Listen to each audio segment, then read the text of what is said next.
Ladies and gentlemen, welcome to the review for the game between the VFL Pies and the VFL Cats. With just 7 AFL listed players, the Pies get up. It's time for all things black and white.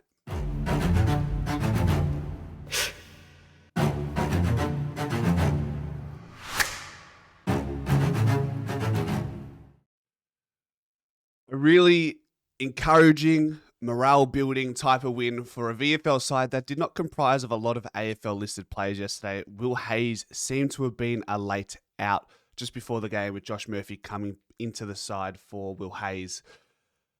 We know even Tom Mitchell, the fact that he was managed means naturally he was never going to be selected for the VFL game either, despite being an emergency listed for the AFL side. So the Pies in the end get up 11-9, 75 to 8-12, 60.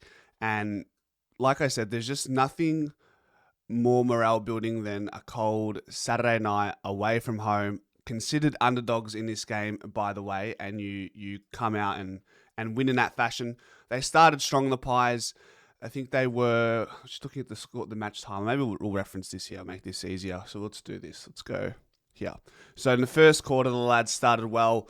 Off the back of some real strong clearance dominance in the midfield and around the stoppages. I think we had one of those games where just everything was clicking, from Oscar Steene in the ruck having a massive game to Harry DeMattia and Brady Gray doing their thing, just having the ball at will around the contest and getting the clearance and getting the ball going forward. So if we just look at the numbers, let's go to Brady Gray, just having an absolute monster game with 36 touches, 8 clearances to go with it. And how many contested possessions did we have for the man? 18, which would have been nearly a game high, barring one certain 19-year-old in Harry DeMattia, another 27 touches, 9 contested possessions, and 10 clearances. All he can do right now, Harry, is keep showing up in the VFL and just hope that maybe somewhere along the line in 2025 an opportunity could fall his way at AFL level. That's all Fly could suggest to Harry. He shed some light on some conversations on where Harry is at in that pre-game. Or was it pre-game? It was post-training, post-main training press conference where Fly just said he knows where he's at. All he can do right now is keep performing. It's just unfortunate that right now he's competing against Steele side bottom, Scott Pendlebury, Nick Dacos, Ned Long, Tom Mitchell, and everyone else in between. But as he's grown into this inside mid role, and with Ed Allen and Lockie Sullivan not a part of the VFL side as much as they were previously, Harry DeMattia has flourished into this inside mid. And no doubt we'll see the man feature for the black and white, I think in 2026 at the very least. Or maybe if we do consolidate top 2, we'll see Harry DeMattia play against a Richmond, play against a Melbourne perhaps.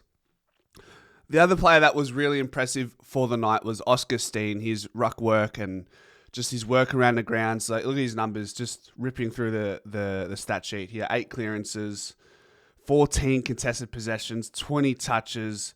This guy is another one of those young kids who, I think he came through a mid-season draft or the pre-season supplementary period as well. It sort of just slipped my mind. But this is someone who is slowly just building into this really versatile ruckman.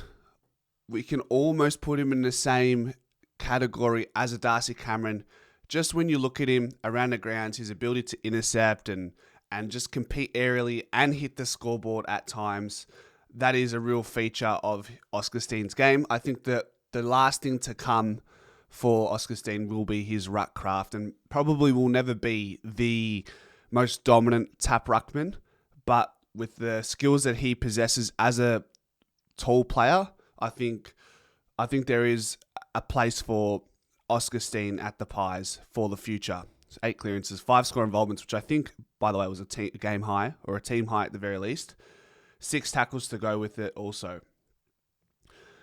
The other player who got dropped for this game against Fremantle, which is today at 3:15, was Roan Steele. Playing off the wing, 16 touches, 4 goals.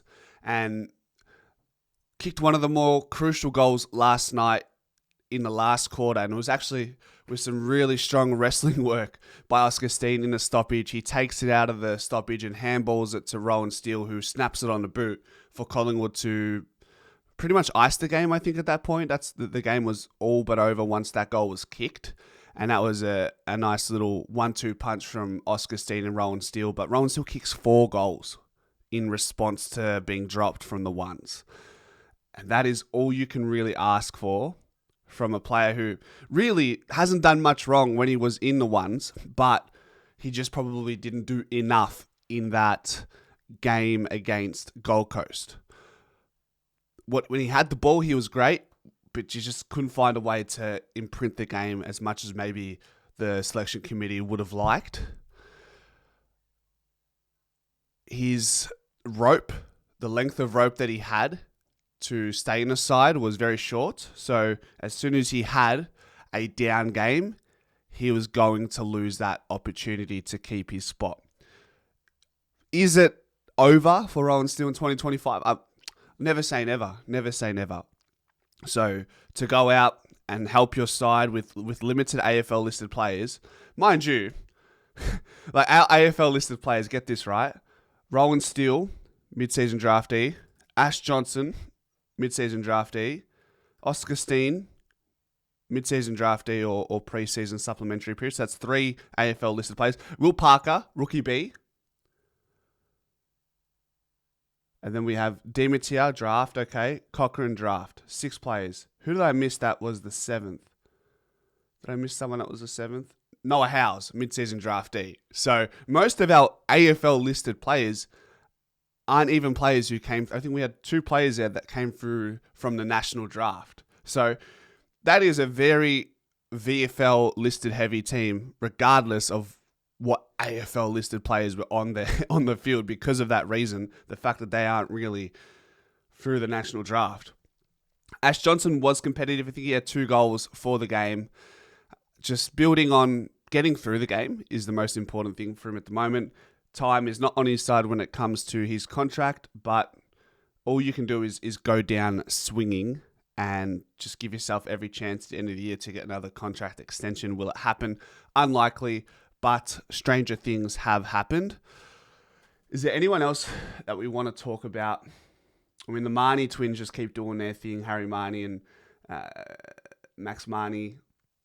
And like I said earlier, Brady Gray was huge. And with Mason Cox out of the side, Oscar Steene and Boston Dowling, who came through the Chargers, were the 2 ruck partners. Boston would have played a little bit of forward as well.